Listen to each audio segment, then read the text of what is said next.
Bien, el tema que vamos a tratar es la de la clasificación del software. Vamos a ver un poquito cómo se clasifica el software. Nosotros sabemos que el software vendría a ser la parte viviente de la computadora.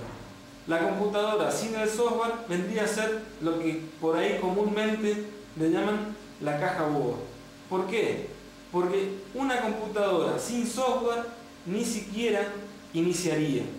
Es decir, al presionar el botón para encender la computadora, ni siquiera arrancaría.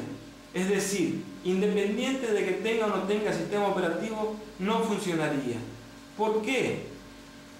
Porque es el software que tiene la computadora el que se encarga de chequear sus dispositivos. Es el que le entrega el control al sistema operativo. El sistema operativo, que es un software, es el que se encarga de interactuar con el usuario. Es decir, la importancia del software en la computadora podríamos llegar a decir que sería la otra mitad del CPU. Bien, vamos a ver un poquito cómo se clasifica el software, vamos a hablar un poquito de lenguajes de programación y vamos a hablar un poquito de lo que son los paquetes software.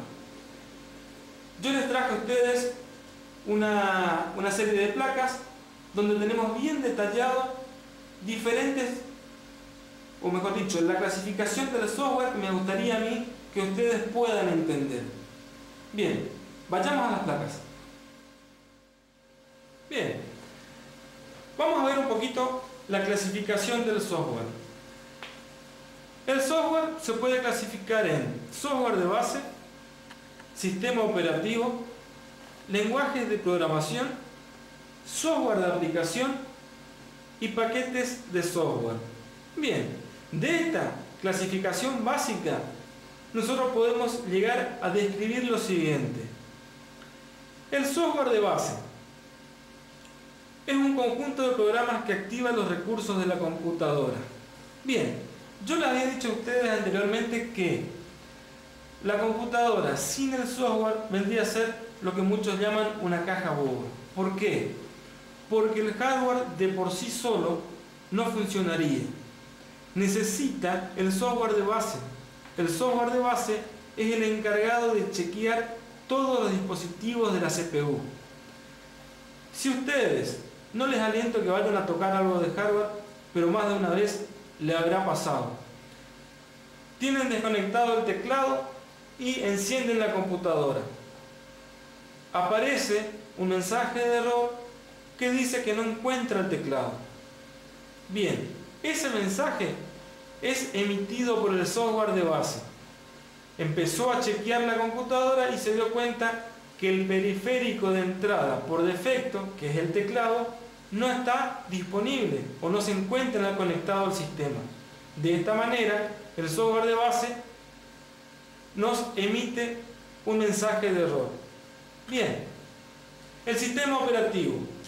El sistema operativo es un conjunto de programas que controla al hardware. Y acá diferenciemos. O mejor dicho, el sistema base, ¿qué es lo que hace? Chequea el hardware antes de arrancar la computadora. Una vez que chequea que no hay problemas, le pasa el control al sistema operativo. Ahora sí, el sistema operativo se lanza y dice que es un conjunto de programas que controla el hardware. ¿En qué sentido controla el hardware? Controla qué hardware está presente, qué es lo que podemos utilizar, qué tamaño tiene el disco rígido, cuánto de memoria posee para trabajar. Eso es lo que controla este sistema operativo. Además dice, funciona, o mejor dicho, coordina las funciones básicas de los componentes de la computadora. Es decir, si yo presiono una tecla, ¿dónde se tiene que reflejar esa tecla presionada? Si yo, por decir, tengo un lector de código de barras, acciono el gatillo y levanto un código, ¿qué es lo que tiene que hacer con eso? Bien. También dice, permite que el hardware se mantenga operativo. Sí. El sistema operativo se encarga de supervisar todas las demás aplicaciones que se lanzan a través de él. Es decir, otros programas. Si un programa se cuelga, el sistema operativo debería ser capaz de decirnos a nosotros: se ha colgado o dejó de funcionar este programa, pero tiene que permitirle a los demás programas seguir trabajando. Bien, las actividades entonces del sistema operativo: administración de entrada y salida de datos, control de la interfaz, control de periféricos, lectura y grabación en el disco y almacenamiento en la memoria. Son algunas de las actividades o funciones del sistema operativo. Después tenemos los lenguajes de programación. Bien, los lenguajes de programación son programas utilizados para el desarrollo de los sistemas de aplicación, es decir, para poder escribir programas. Traducen sentencias escritas en alto nivel para código binario. Recordemos que la computadora lo que entiende es código binario, es decir, ceros y unos.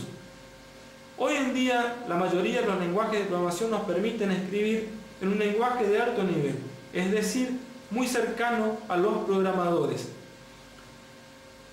Para que interprete ese programa el computador, hay otros programas que se encargan de compilar ese programa escrito a código binario para que sea entendido por la computadora.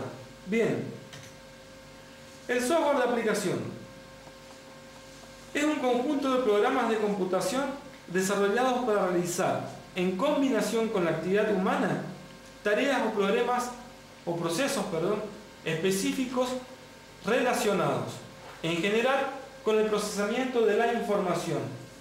Bien, ¿qué quiere decir esto? El software de aplicación son programas que ayudan al ser humano a desarrollar sus tareas cotidianas o procesos. Es decir, en la mayoría de los casos, nos ayudan a procesar información. Es decir, se introduce información y obtenemos resultados. Bien. Después tenemos los paquetes software. Son conjuntos de programas aplicativos desarrollados por un productor de software y para aplicar a tareas específicas y frecuentes. Comercialmente se encuentran disponibles para un gran número de usuarios. Es decir, estos paquetes software son soluciones para un gran número de personas. Es decir, se busca un grupo de usuarios que tengan un problema en común y se desarrolla un programa para solucionar ese problema. Por eso son llamados paquetes software, porque son desarrollados para solucionar un problema común a varios usuarios. Bien, con esto dimos todo un pantallazo a lo que es la clasificación del software.